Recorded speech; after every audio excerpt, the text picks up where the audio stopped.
Hi guys, it's John here, and this is a review of the Galileo G8 Plus. So this is the latest mobile gaming controller from Gamesir, and this is a sort of step up from the previous G8, which I reviewed a few months back.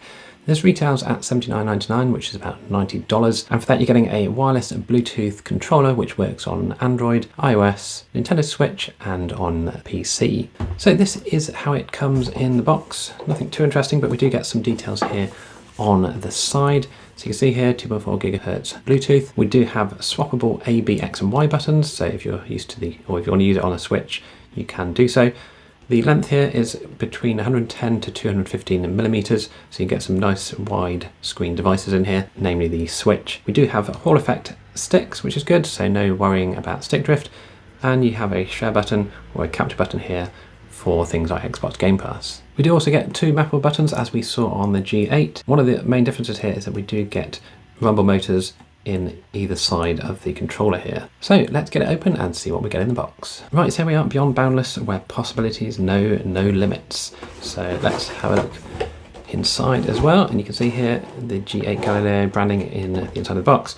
We get a little pack here. This contains a USB cable and the manual and some stickers. We have a set of different analog sticks that we can swap over here. And we have the controller itself. So like I said, in the box here, we get a USB-A to USB-C. So this is for connecting to your Windows computer and obviously for charging the controller itself. It does have a 1000 milliamp hour battery, so that's going to last you a decent amount of time. Get the Gamesir sticker and the standard warranty information inside here. And of course the user manual here, which comes in multiple languages, but we're going to go through all the different settings that we can do during this video. I have put timecodes in if you want to skip to any particular part. So here is the controller, and it feels really nice in the hands. It does feel very ergonomic and similar to a Xbox controller, as you can see, very, very similar indeed. We have this textured grip here, and we have some decent sounding buttons here. I wouldn't say they're as clicky as the Xbox One controller, but they don't feel spongy, which is the main issue on some controllers. So D-pad,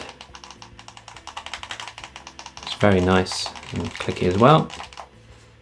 Of course we have our analog sticks, which feel very nice indeed. Again, very, very similar to our friend the Xbox One controller. Start and select, LB and RB, and of course we have our analog triggers here, which have a good amount of range here,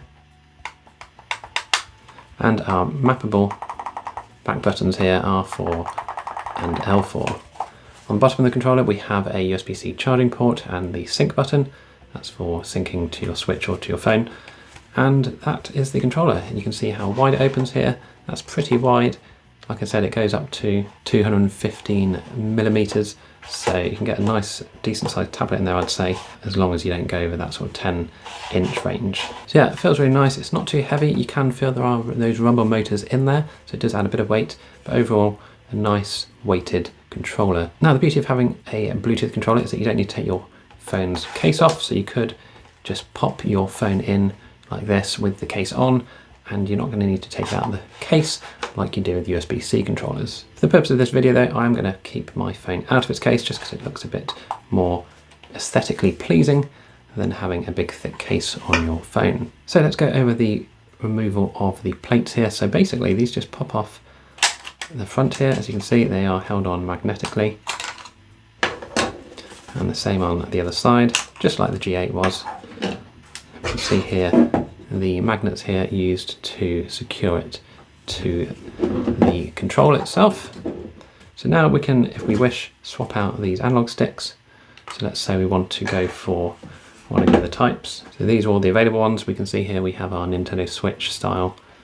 We have a convex style control stick, and we have the standard sort of Xbox one here.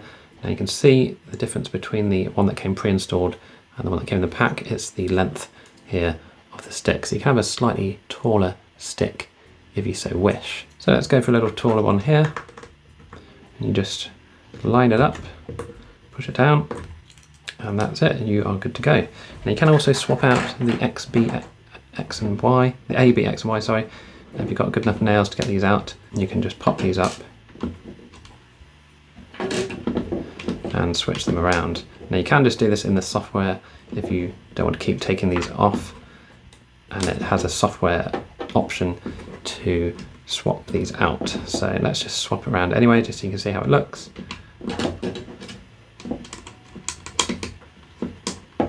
Okay, and let's say we want to put the switch one on the right side here. Again, a bit of a close-up of those Hall effect sticks, very nice. And there we are, we just clip on the cases back over the top,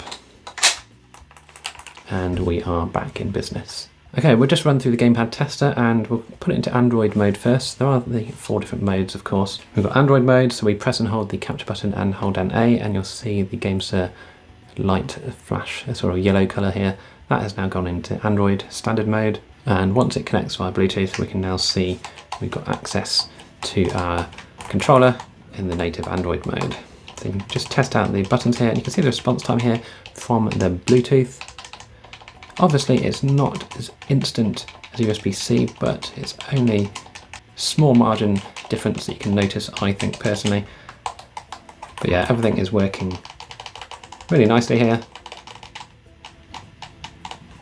And our mode button as well. LB, RB, and our triggers here with their analog feature. Again, that is something we can turn off, which we'll go through very shortly.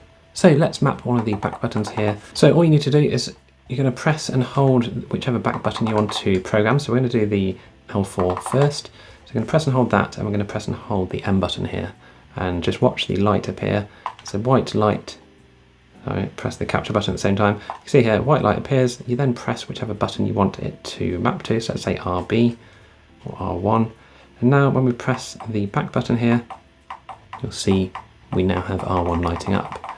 Okay, so when we do the other side, we're going to press and hold the same buttons. So we're going to hold down the R4 and M, but you'll notice that the Gamesir light starts flashing white instead this time. That's just so you know you're doing the right hand side. So I'm going to press, I don't know, let's say B, and then press the back R4 button again, and that will now turn into a B button. So to clear the mappings, all you need to do is press and hold M and the one you want to clear. So let's clear the R4. So I'm going to press and hold R4, press and hold the M. You'll see the Gamesir logo flash here, and then we just press R4 again. And you can see that's cleared the mapping. So we've still got the L4 mapped to the R1 button. To clear that, we're going to press and hold L4, press and hold M, wait for the M to start flashing white, then press L4 again, and you can see that's cleared the mapping. Okay, how about switching to the Nintendo Switch layout? We'll press and hold M and hold A. You'll feel a bit of vibration, and then you'll now see A is B and B is A, X is Y and Y is X, if that makes sense. So we're now in the Nintendo Switch layout. We could of course now switch the keys around and it will all make sense when playing Switch games. Let's switch that back, press and hold A and M again. You'll feel that vibration, and then you're back to the standard Xbox mode. Now, how about if you want to use auto fire for a game, so you want to constantly press A lots of times. What you can do is press and hold M and just tap A once, let go, and you'll now see if you hold down A, you'll now have your auto fire. If you press and hold M again and tap A once more, you'll see it goes faster. And if you press and hold M and hold A once again, you'll see it turns it off. So there's 2 different modes of auto fire. You can turn these on and off quite easily without going into the Gamesir app. So speaking of the Gamesir app, let's have a look at it now. Once you go into it, you can see here, you get information about the controller itself. You can easily do some settings here via the app, so the layout that we've just done. You can also do the key mapping, which is probably a bit easier than doing it the way we did, but if you don't go into the app or you don't have it installed, you can map buttons via the app itself. You can configure various joystick settings as well, along with your triggers. You can also set your vibration strength here, because this does have the vibration in, and you can turn it on for the triggers, so you won't be able to hear it, but it is now vibrating if we put it on the desk.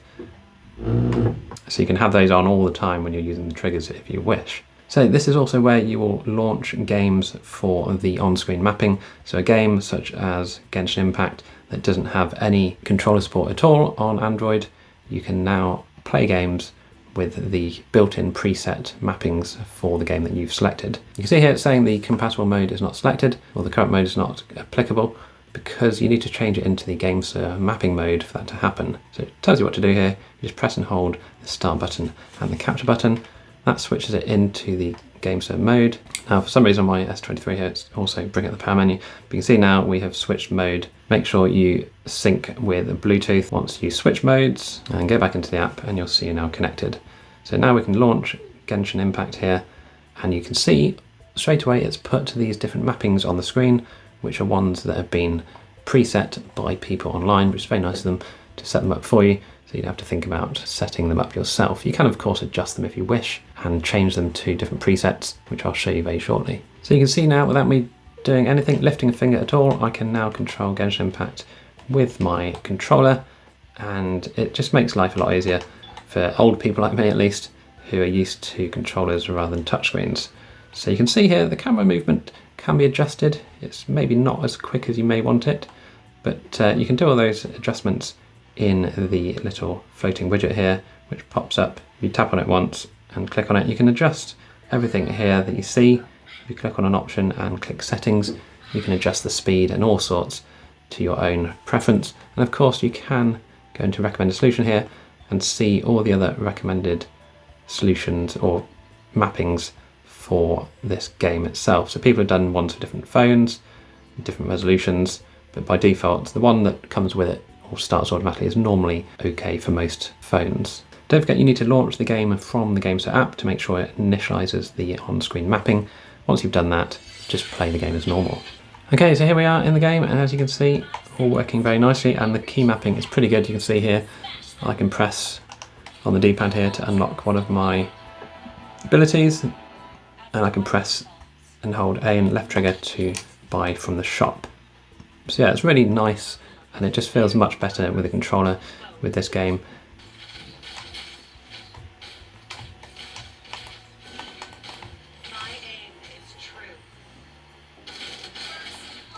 Okay, we're going to be testing out the D-pad now.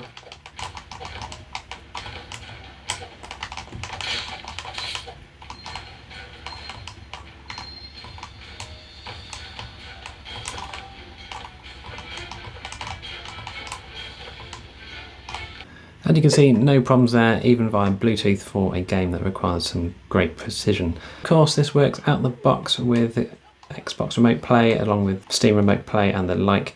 There's no issues at all using this remotely for any of your consoles. You should be absolutely good to go, straight out of the box. And of course, using it for cloud streaming, here we are in Braid using Boostroid. Absolutely no issues whatsoever for the G8 Plus.